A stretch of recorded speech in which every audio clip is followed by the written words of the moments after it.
ಸ್ನೇಹಿತರೆ ನಮಸ್ಕಾರ. SR ಬೋಯಿ ಮತ್ತೊಂದು ವಿಡಿಯೋಗೆ ಸ್ವಾಗತ ಸುಸ್ವಾಗತ ಅಂತ ಹೇಳ್ತಾ ಸ್ನೇಹಿತರೆ ಇವತ್ತಿನ ವಿಡಿಯೋದಲ್ಲಿ ಗೃಹಲಕ್ಷ್ಮಿ ಯೋಜನೆಯ 9ನೇ ಕಂತಿನ ಬಗ್ಗೆ ಮಾಹಿತಿನ ತಿಳಿಸಲಿಕ್ಕೆ ಈ ಒಂದು ವಿಡಿಯೋನ ಮಾಡಿದೆ ಅಂತ ಹೇಳ್ಬೋದು.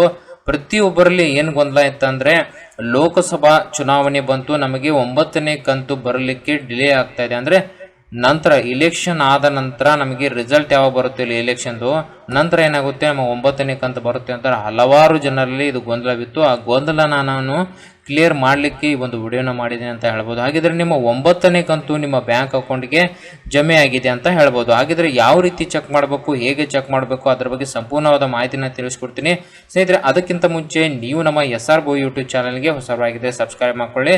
ನೀವು ಸಬ್ಸ್ಕ್ರೈಬ್ ಮಾಡ್ಕೊಳ್ಳೋದ್ರಿಂದ ನಾವು ಹಾಕೋ ಪ್ರತಿ ಒಂದು ವಿಡಿಯೋನ ಆಗುತ್ತೆ ನಿಮ್ಮ ಯೂಟ್ಯೂಬ್ ನೋಟಿಫಿಕೇಶನ್ ಬಳಿ ಬರಬೇಕಂದ್ರೆ ಪಕ್ಕದಲ್ಲಿರುವ ಬೆಲ್ ಐಕನ್ನ ಪ್ರೆಸ್ ಮಾಡ್ಕೊಳ್ಳಿ. ಓಕೆ, ಹಾಗಿದ್ರೆ ಸ್ನೇಹಿತರೆ ವಿಡಿಯೋನ ಸ್ಟಾರ್ಟ್ ಮಾಡೋಣ ಬನ್ನಿ.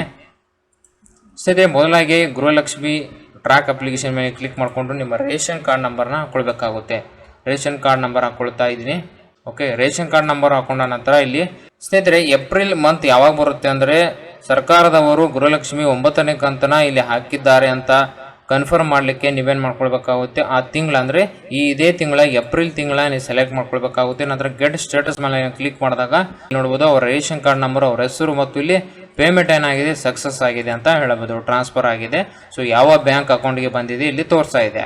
ಓಕೆ, ಸೊ ಈ ರೀತಿ ನಿಮ್ಮ ಹತ್ತಿರದ ಸೇವಾ ಕೇಂದ್ರ ಗ್ರಾಮೀಣ ಪ್ರದೇಶದಲ್ಲಿ ಆಗಿದ್ರೆ ಗ್ರಾಮ ಒನ್ ಕೇಂದ್ರ ಆಗಿರ್ಬೋದು, ಪಟ್ಟಣ ಪ್ರದೇಶ ಆಗಿದ್ರೆ ಕರ್ನಾಟಕ ಒನ್ ಕೇಂದ್ರಕ್ಕೆ ಹೋಗಿ ನಿಮ್ಮ ರೇಷನ್ ಕಾರ್ಡ್ ನಂಬರ್ನ ಕೊಡೋ ಮೂಲಕ ನಿಮ್ಮ 9ನೇ ಕಂತು ಬಂದಿದೆಯಾ ಅಥವಾ ಇಲ್ಲ ಅಂತ ನೀವು ಇಲ್ಲಿ ಚೆಕ್ ಮಾಡ್ಕೊಳ್ಬಹುದು. ಓಕೆ, ನಿಮ್ಮ ಇಲ್ಲಿ ಸೆಲೆಕ್ಟ್ ಮಂತ್ ಅಂತ ತೋರಿಸ್ತಾ ಇದ್ರಲ್ಲಿ ಸೆಲೆಕ್ಟ್ ಮಂತ್ ಅಲ್ಲಿ ನೋಡಿ August, September, October, November, December, ಜನವರಿ, ಫೆಬ್ರವರಿ, ಮಾರ್ಚ್ ಮತ್ತು ಇಲ್ಲಿ ಏಪ್ರಿಲ್. ಸೊ ಮಾರ್ಚ್ ತಿಂಗಳು ಏನಿದೆ ಅಲ್ಲ ಇದು 8ನೇ ಕಂತಾಗಿರುತ್ತೆ. ಏಪ್ರಿಲ್ ಏನಾಗಿರುತ್ತೆ ಅದು 9ನೇ ಕಂತಾಗಿರುತ್ತೆ.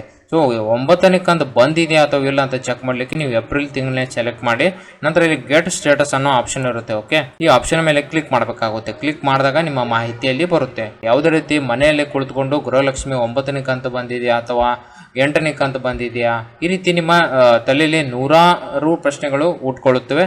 ಅದಕ್ಕೋಸ್ಕರ ನೀವು ನಮ್ಮ SR ಬೋಯಿ ಯೂಟ್ಯೂಬ್ ಚಾನಲ್ನ ಸಬ್ಸ್ಕ್ರೈಬ್ ಮಾಡೋದ್ರಿಂದ ಏನಾಗುತ್ತೆ ಯಾವುದೇ ರೀತಿ ನಿಮಗೆ ಬೇರೆ ಕಡೆ ಎಲ್ಲೇ ಹೋಗುವ ಅಲೆದಾಡುವ ಸಮಸ್ಯೆ ಇರಲ್ಲ. ನಿಮ್ಮ ಮನೆಯಲ್ಲೇ ಕುಳಿತುಕೊಂಡು ನಮ್ಮ ಯೂಟ್ಯೂಬ್ ಚಾನಲಲ್ಲಿ ಬರುವಂಥ ಪ್ರತಿಯೊಂದು ಮಾಹಿತಿನ ನೀವು ಅಲ್ಲಿ ನೋಡ್ಬೋದು. ಸೊ ನಿಮಗೆ ಗೊತ್ತಾಗುತ್ತೆ ಯಾವ ಕಂತು ಬಂದಿದೆ ಯಾವ ಕಂತು ಬಂದಿಲ್ಲ. ಸರ್ಕಾರದ ಹೊಸ ಯೋಜನೆಗಳು ಕೂಡ ಇಲ್ಲಿ ಬರುತ್ತೆ. ಸೊ ಅದರ ಬಗ್ಗೆ ಮಾಹಿತಿನ ತಿಳ್ಕೊಳ್ಬೋದು ಮನೆಯಲ್ಲಿ ಕುಳಿತುಕೊಂಡು ಅಂತ ಹೇಳ್ತಾ ಸ್ನೇಹಿತರೆ ಇವತ್ತಿನ ವಿಡಿಯೋನ ಇಲ್ಲಿ ಎಂಡ್ ಮಾಡ್ತಿದ್ದೀನಿ. ಈ ಒಂದು ವಿಡಿಯೋ ನಿಮಗೆ ಇಷ್ಟವಾಗಿದ್ದರೆ ಲೈಕ್ ಮಾಡಿ, ಸಬ್ಸ್ಕ್ರೈಬ್ ಮಾಡಿ, ತಪ್ಪದೇ ತಮ್ಮ ಬಂಧು ಮಿತ್ರರಿಗೆ ಶೇರ್ ಮಾಡಿ ಅಂತ ಹೇಳ್ತಾ ಮುಂದಿನ ವಿಡಿಯೋದಲ್ಲಿ ಭೇಟಿ ಆಗ್ತೀನಿ. ಜೈ ಹಿಂದ್, ಜೈ ಕರ್ನಾಟಕ.